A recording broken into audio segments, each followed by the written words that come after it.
Jadi di sini video penjelasan tentang DHCP server. Yang pertama-tama tuh kita harus tahu kepanjangan dari DHCP server. Apa itu DHCP server?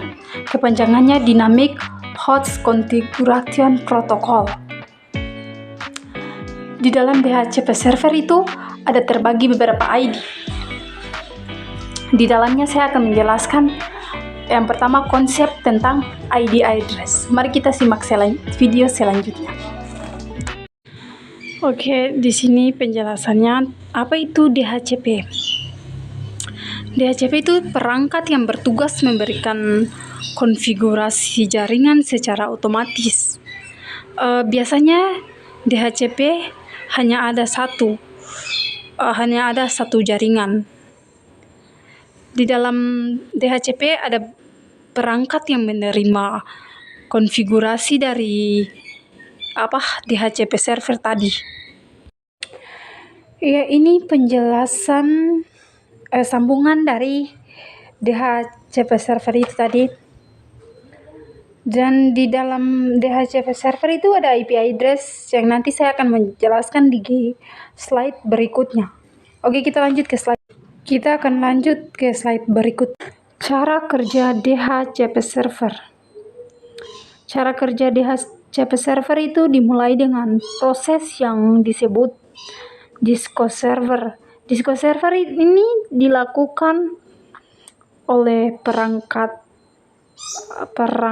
klien dengan mengirimkan DHCP server kepada server.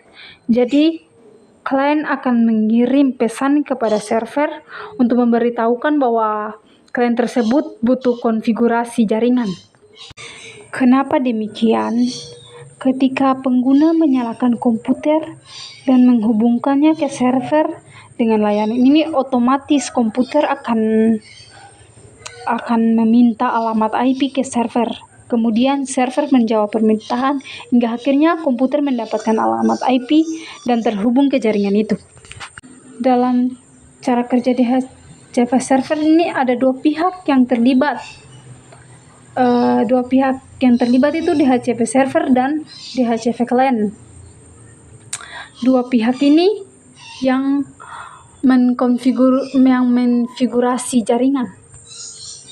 Oke, di sini contoh konsep IP address. Di sini menurut saya agak rumit sih untuk jelaskan contoh konsep IP address, tapi saya akan menjelaskan menurut saya. Nah, pada gambar di atas ini yang kita lihat IPsp. Oke, yang kita lihat itu garis yang hitam itu diidentik dengan kabel. Nah, pada kabel ini yang menghubungkan IPsp ke IP refueler kabel.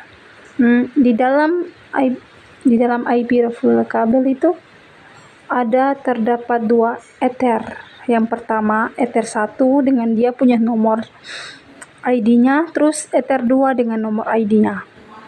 Nah, pada nomor ID ini di belakang nomor ID itu ada nomor ID atau ethernya. Terus refill kabel itu kabelnya terhubung ke server 1. Terus server 1 itu ada terbagi beberapa kabel. Nah, di dalamnya ada IPPC1 dengan ether 1 dengan nomor ID-nya. Terus server 1 ke PC2 dengan ID PC1 ether 1 dengan nomor ID-nya. Nah, terus server 1 ke address printer. Nah, terus address printer ini terhubung ke smartphone. Di dalam smartphone ini ada dia punya ID juga. Kita bisa lihat ID-nya tertera di situ. Oke, itu sedikit penjelasan tentang contoh konsep dari IP address. Terima kasih.